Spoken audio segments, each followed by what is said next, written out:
membuka acara ini dengan resmi. Kami mengundang Dr. Hewan Nuryani Zainuddin MSI untuk dapat maju ke depan.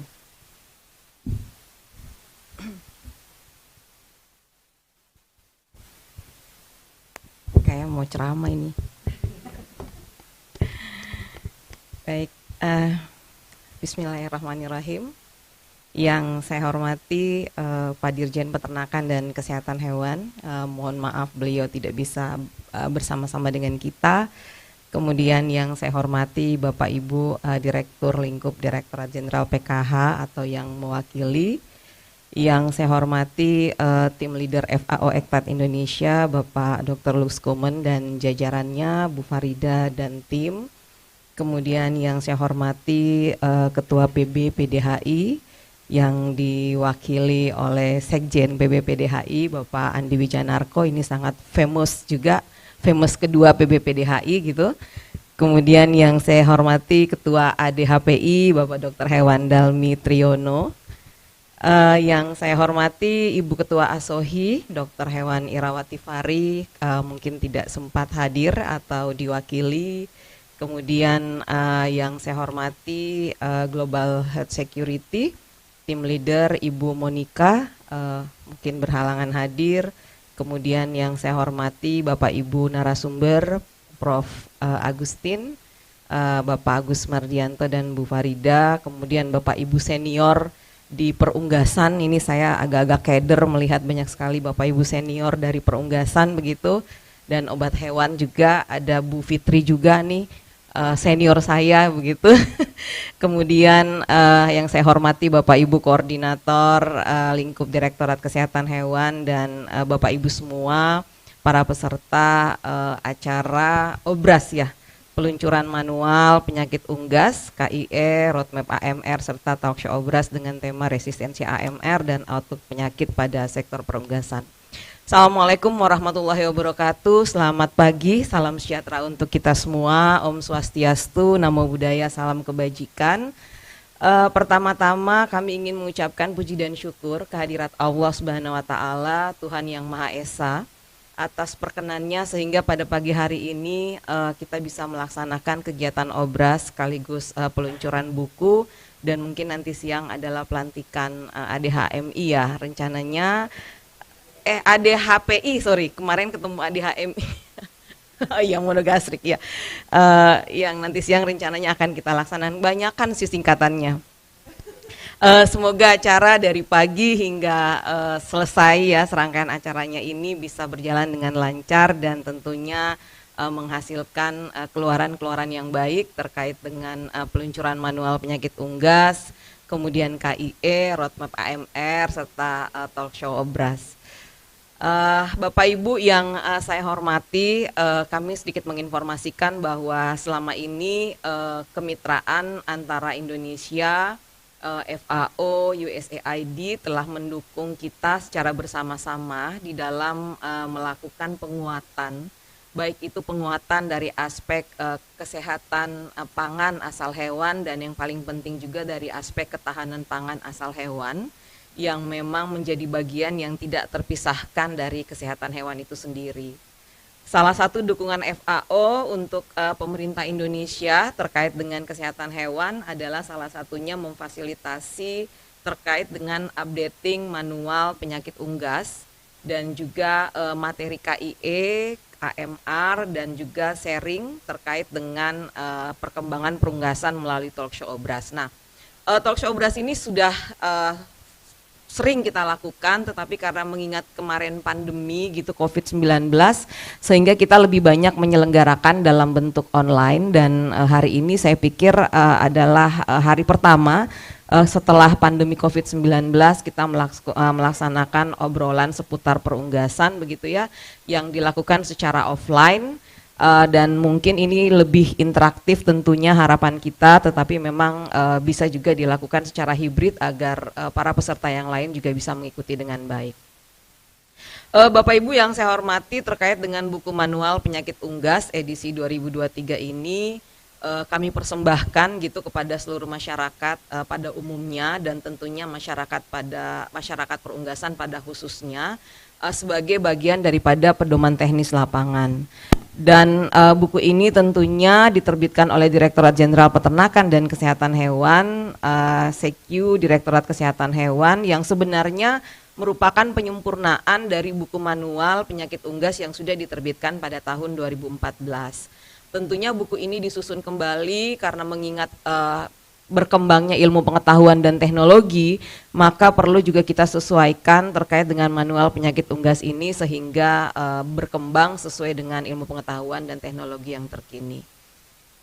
Kami dari Direktorat Kesehatan Hewan mengucapkan terima kasih banyak kepada FAO Ektat Indonesia, kemudian kepada narasumber, kontributor begitu, kemudian Asosiasi Dokter Hewan Perunggasan Indonesia dan rekan-rekan semua yang telah memberikan kontribusi dan pemikirannya terhadap penyusunan buku ini.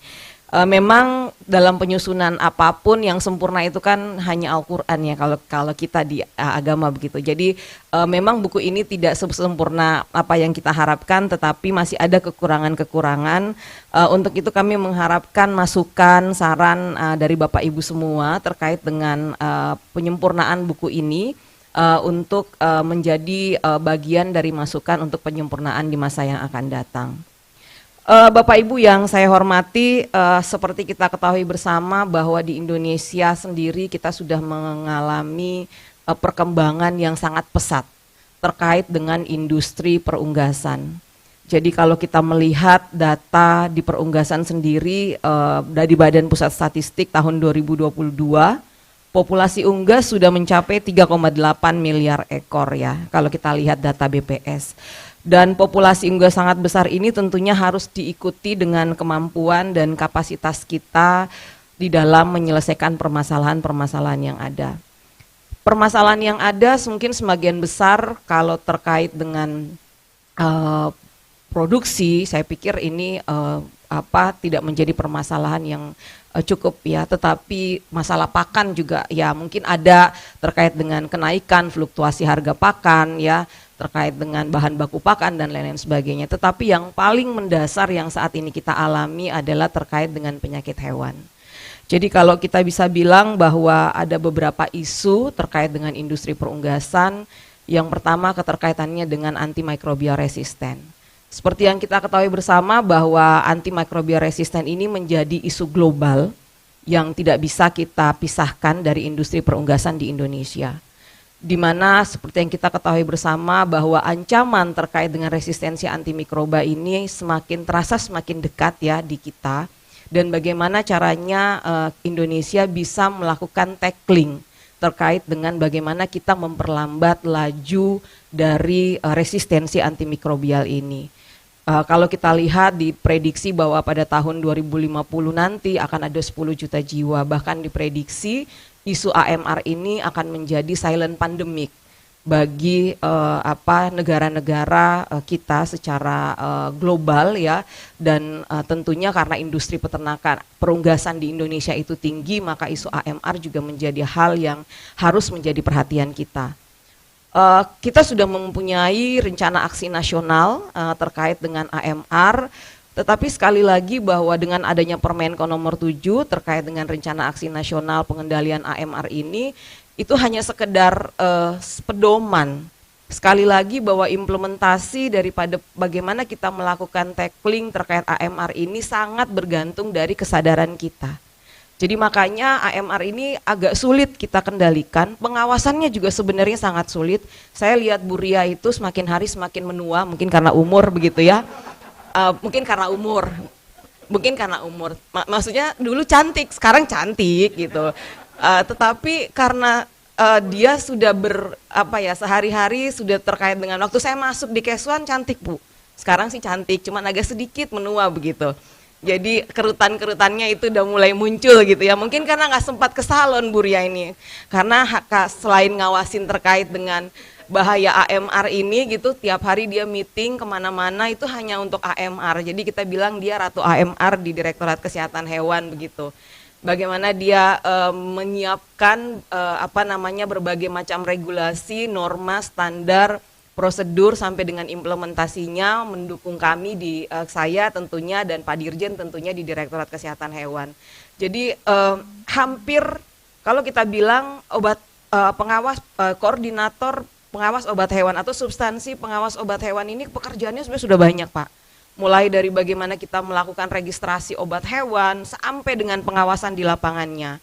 Belum lagi terkait dengan hal-hal yang lain ditambah dengan isu AMR.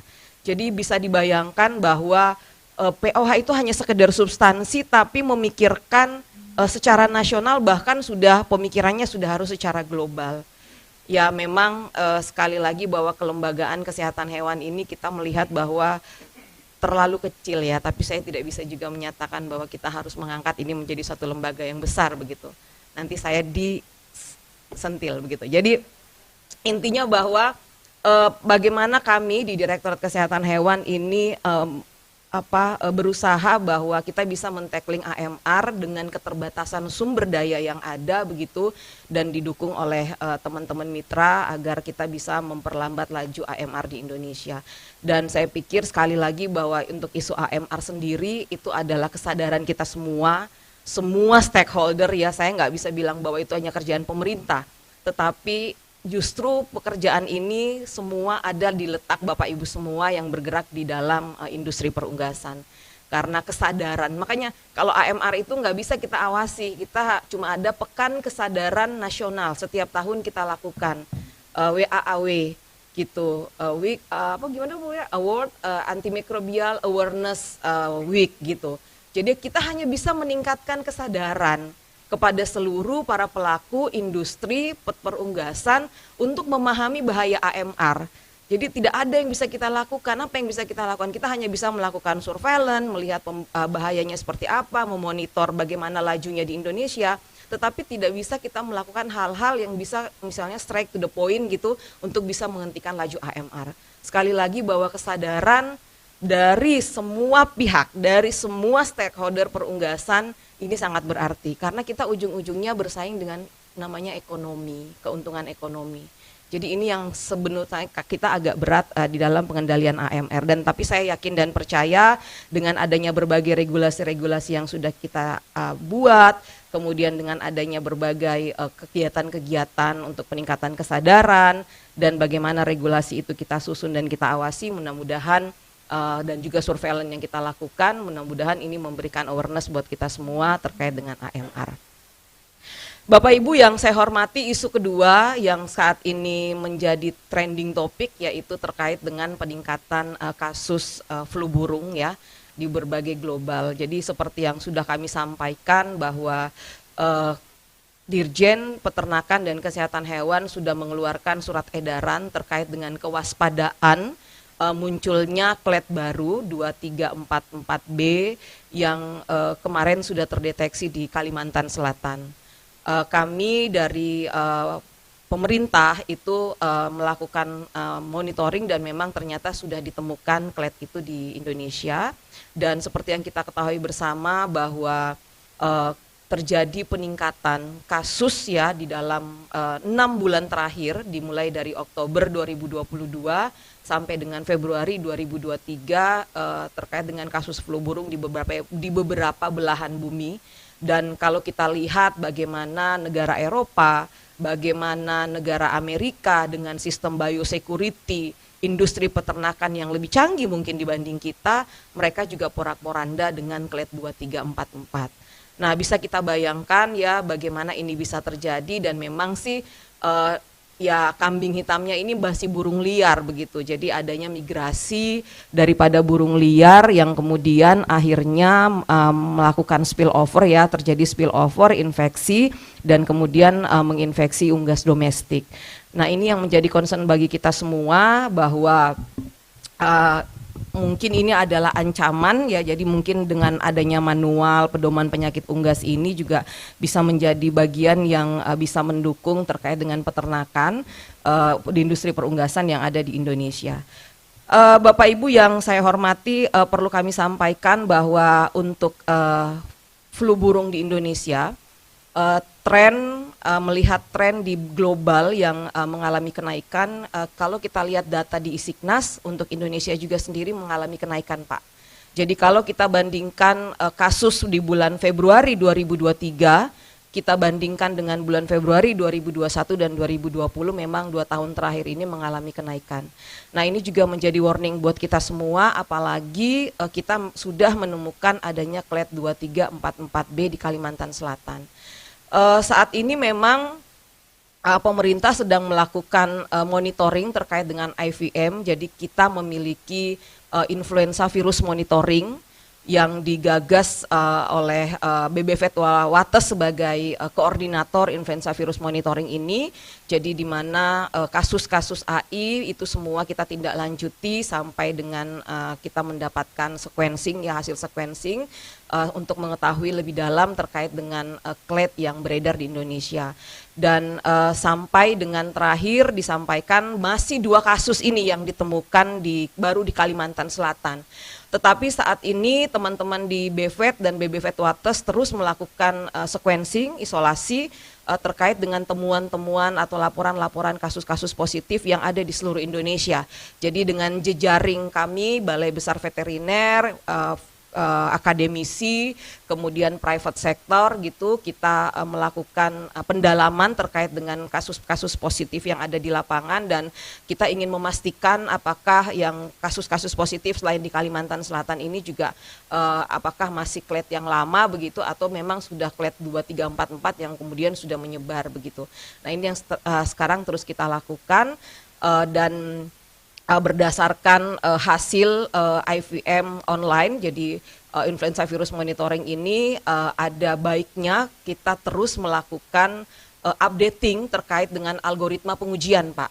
Jadi selama ini kan kita masih menggunakan metode untuk mendeteksi clade 232 ya yang memang ada di Indonesia dan clade 23, tetapi kemudian dengan adanya penemuan dengan clade 2344 ini kita terus meningkatkan algoritma pengujian kita agar sensitivitas deteksi kita ya terutama untuk primer untuk uji PCR dan probe itu bisa menangkap adanya clade baru seperti 2344B ini. Dan sekaligus juga kami ingin menginformasikan bahwa dengan adanya IVM online ini juga sudah menguji homolog antara clade 232 dan 2344 ini, dan berdasarkan hasil uji homologinya ini masih berkisar 80 sampai dengan 89%. Artinya bahwa vaksin yang kita gunakan H5N1 dengan clade 232 dan 23 kalau tidak salah, ini masih bisa memberikan protektivitas walaupun memang protektivitasnya kalau kita lihat homologinya itu masih 80%.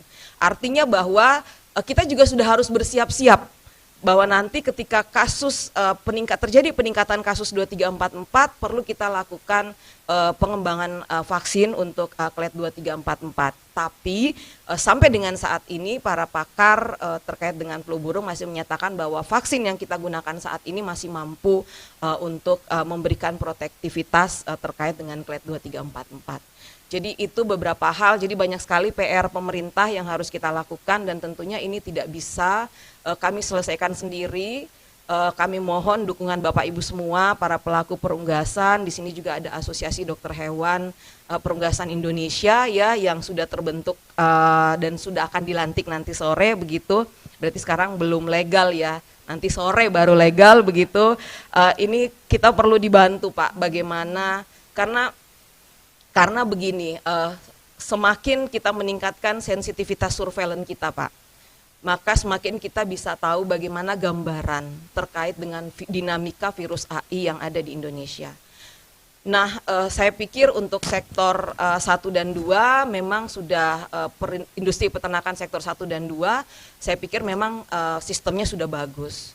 Hanya saja mungkin pelaporan ke kami begitu ya melalui satu sistem ini yang belum lancar nih Pak Dalmi nih, Pak Dr. Dalmi nih. Jadi kami juga mengharapkan masukan dari sektor 1 dan 2 karena kalau sektor 3-4 kita bisa dapatkan pelaporan dari dinas begitu kalau ada kasus begitu. Tapi kadang-kadang sektor 1-2 ini saking bagusnya agak tertutup Pak. Jadi kita juga nggak tahu update apa yang sebenarnya terjadi di sektor 1 dan 2 jujur.